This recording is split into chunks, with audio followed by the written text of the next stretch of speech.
الفصل الثالث. دفتر الدم بدأ خالد يدون في كشكول أسود صغير، كتب عليه: سجل التغذية. جواه كان بيكتب التاريخ ونوع الحيوان وكمية الدم اللي خدها. كان بيحسب كل حاجة بدقة، كأنه دكتور لنفسه.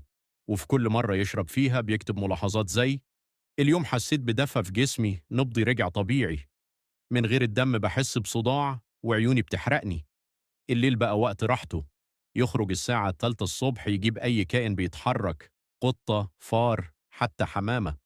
الناس بدأت تلاحظ إنه بقى بيكلم نفسه في الشارع.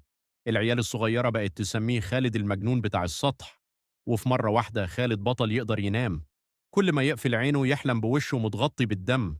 كان بيصحى عرقان وبيجري على المراية، يبص في نفسه ويقول: أنا مش مريض، أنا محتاج على أجل الفصل الرابع. ريحة الموت.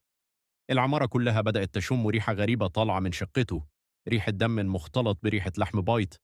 الست أم منى قالت لجارتها: يا بنتي ده ريحة مقابر طالعة من فوق، بلغي البوليس.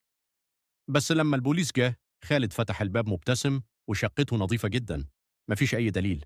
بس بعد ما مشوا، دخل أوضته وفتح الدولاب. جواه 5 زجاجات مليانة دم متجمد.